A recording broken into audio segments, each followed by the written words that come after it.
The powerlifting blues is the term I'm going to be using to refer to this phenomenon I've seen time and time again with lifters, where after a powerlifting meet in that early off-season sort of phase, they feel really low confidence, weak, and not sure if they're making progress. And I wanted to make this video to address why I think that happens, and then hopefully that can also provide the cure in that an understanding of what's going on and why this is happening will help people feel better about it. My name is Elrod-Erickson. I'm the assistant coach for Team USA Powerlifting in the IPL, and I own my own coaching company, Premier Power and Performance.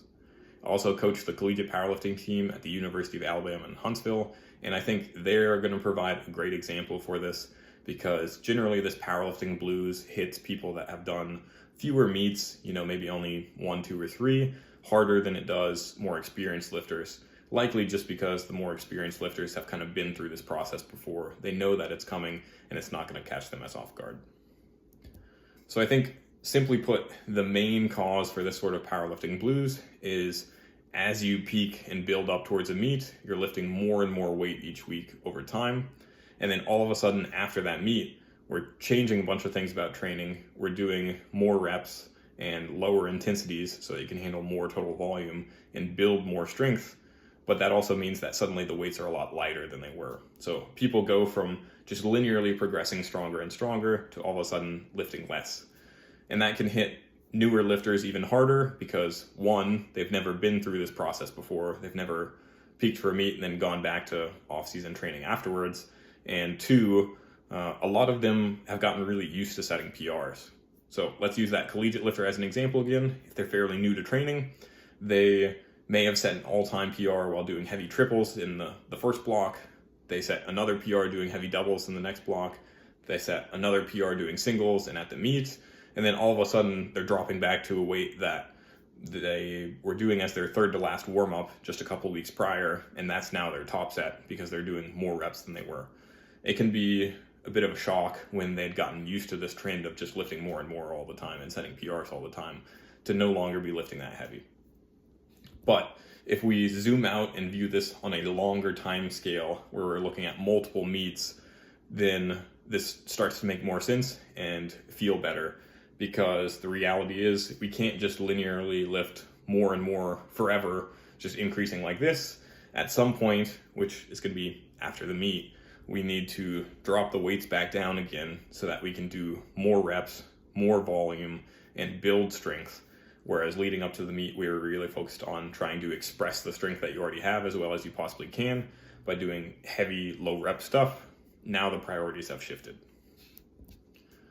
Also, you need to understand that the weight on the bar does not directly equal your strength. A lot of people have that sort of association, which to some degree is true, but there's also multiple other factors in there. So say someone's 1 rep max was 500 pounds. If they were doing a set of 2 instead of 1, you wouldn't expect that to still be 500 pounds. It might reasonably drop to 470. Now, say we want a lower relative intensity. We want something sub-maximal like RPE 7 rather than a maximal RPE 10. That might reasonably drop from 470 down to 435. Now we switch from a low bar competition squat to a high bar pause. That might drop again from 430 all the way down to like 380. And then the last factor is on meet day, you are really hyped up, you're excited to lift, and the environment is kind of optimized for performance. There's a bunch of people around loading weights for you, yelling, all those kind of things, helping you perform as well as you can. And now we're back in the gym, just doing a fairly casual, regular workout that's no longer leveraged to the same extent. So suddenly we've gone from 500 pounds to maybe 365, and those are actually the exact same strength level. It's just we've manipulated all these variables other than strength, which have an impact on what weight is on the bar, so you're lifting less than you were.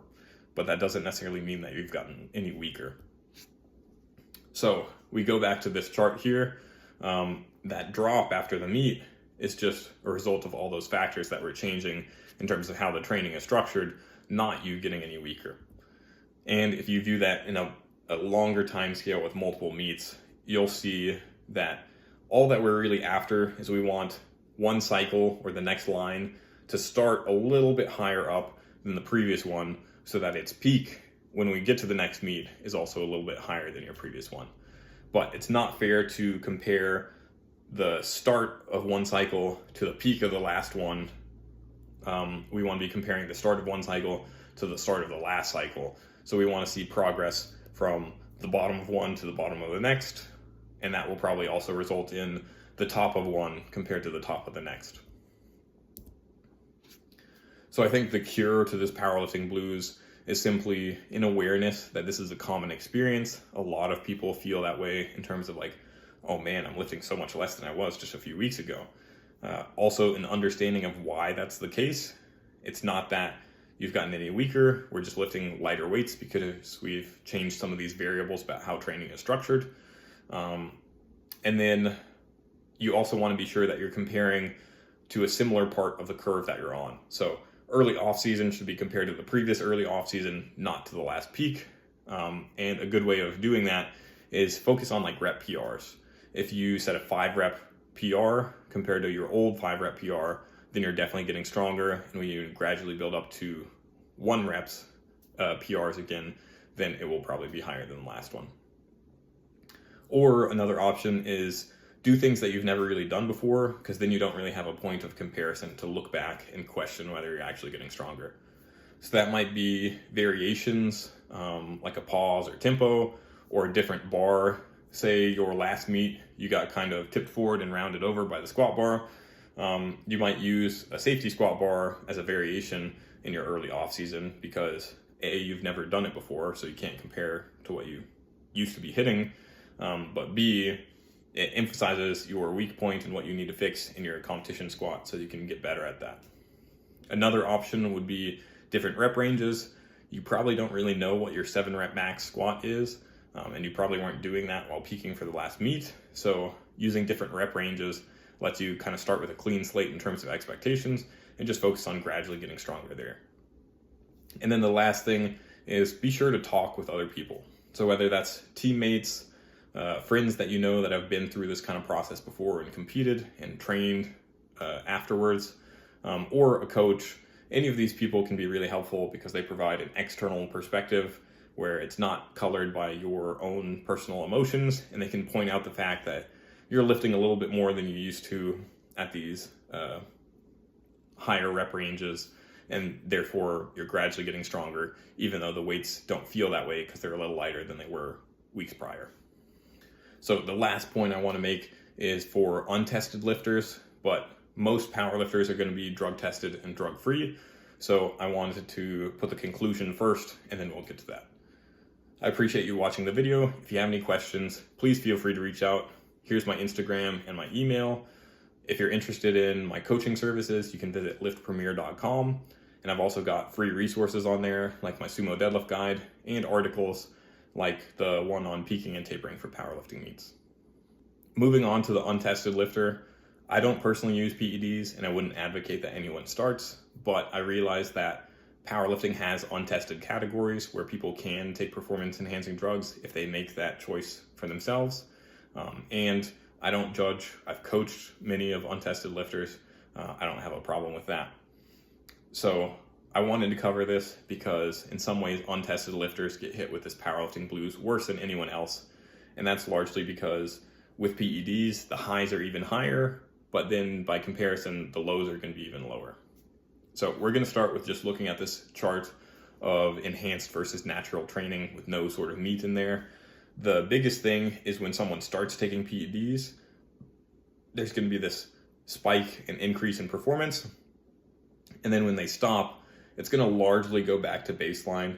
Not entirely. It's going to be like marginally separated from if they had just stayed drug-free the whole time. But the rate of progress between someone on and off of drugs is not drastically different. The biggest difference is just when they're actually on those drugs, they get a drastic increase. And that's because PEDs have two big effects. There's neurological effects, so increased motor unit recruitment and neural signaling to muscles, which means stronger. And then they also can increase muscle mass, which is a major contributor in terms of muscular strength. But both of those effects kind of drop off as you stop taking the drugs. And this may be a somewhat controversial opinion, but I stole this from Thomas Lilly, who's coached a lot of the best untested lifters of all time, like the biggest total ever in Colton Engelbrecht and the biggest deadlift ever in Danny Grigsby. So if you don't agree with this, you can always take it up with him. But I would agree, from what I've seen, this is the case. There's only a marginal difference in terms of the actual rate of progress, but you do see that increase in performance when someone is on the PEDs, and then it gradually drops off. Notice I said gradually drops off because PEDs, like most drugs, operate in terms of half-lives. You're not going to just go from 100 to 0 when you stop taking it. It gradually exits your system. So it's going to go from 100 to 50, and then from 50 to 25, and from 25 to 12.5. So we're going to move on to looking at what this looks like if we add a meet in there and do multiple cycles of this with multiple meets. You'll notice the enhanced lifter, as they go into the meet, gets that large spike as they get close to the meet and peak from adding in the drugs. But after the meet, they're probably going to want to take out the drugs because they don't want to just be using PEDs forever, indefinitely, or they're going to have even worse health side effects. So it's about timing the use of them appropriately and then coming off of them. But the rough part with that is, since their high is even higher, the low is even lower, and that drop after the meet when they're coming off the drugs is going to be a hard adjustment. And they may even continue to get weaker over time for a little while because those drugs are gradually exiting their system, like we talked about, rather than just all of a sudden gone. So it's not uncommon that they feel like they're continuing to get weaker after the meet until eventually it kind of levels off and then they start progressing again.